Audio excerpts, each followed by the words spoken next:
Welcome back to Lantern Insights and continuing our 5-minute deck tech series with a look at a mono blue lantern list today. This list had a 5-0 result back in August of last year, immediately following the unban of Preordain. It came out shortly after that, where someone piloted it to a 5-0 successfully, and I think we'll take a look at kind of what it's trying to do, some of its good things, some of what makes it, I think, a bit weaker, and overall, all thoughts on this list. I think it's a very interesting list overall, definitely very different from most of the lists we see.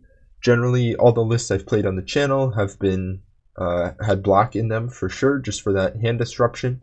But yeah, so overall, to look at this list, we have our core package of Lantern, Shredder, Ghoul Colors Bell. Immediately following the ban of Preordain, it was playing Preordain as good card selection and is playing Whir of Invention. Now, if we take a look at the mana base, it does have Saga, Academy Ruins, and Inventor's Fair as the only non-blue sources in the deck. Interestingly, has Teleria West, which can tutor for mainly Urza Saga. You have Odawara, which can be a bit of removal, which you can get off Teleria West, or a Misty Rainforest.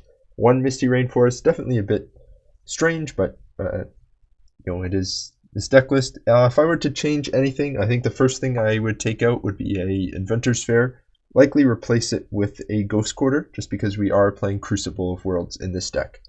Moving on to what makes kind of mono blue so different from traditional Lantern shells is that because you don't have access to black mana, you don't have access to any hand disruption, which means anything that you have in your opening hand you can't deal with. So for that reason, it's playing 3 Counterspell and 4 Metallic Rebuke. Metallic Rebuke has been played in Lantern in the past, was common in a lot of Whir of Invention builds, such as around the time where it was winning a Pro Tour. It's very good with your artifacts, can make it a lot cheaper. And, a lot of lists play 7 discard spells. This list plays 7 counter spells. So kind of swapping one for one there. Obviously, Whir of Invention. And then you have all your pieces that you can find with Whir of Invention. Surgical you can't find, but it's often a nice card to have. Only 1 needle. I think with how the meta is looking right now, you would want more than 1 needle. If I were to play this list, I actually might try it out. It looks fun, so I might make some videos on it in the future. You have Expedition Map. I like it with Saga. You can get Odawara, Saga, Shadow Spears, very good when you're making constructs. Kind of redundant with Expedition Map, as you often want them for the same thing.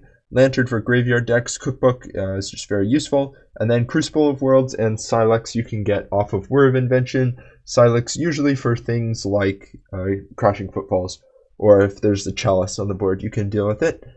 And Crucible of Worlds is most commonly going to be used to loop Urza Saga in this shell. Importantly, because you have so many islands in your mana base, you're much better against Blood Moon than most versions of Lantern. And in fact, this is pretty much the only version of Lantern that doesn't really care about Blood Moon, just because it has so many basics.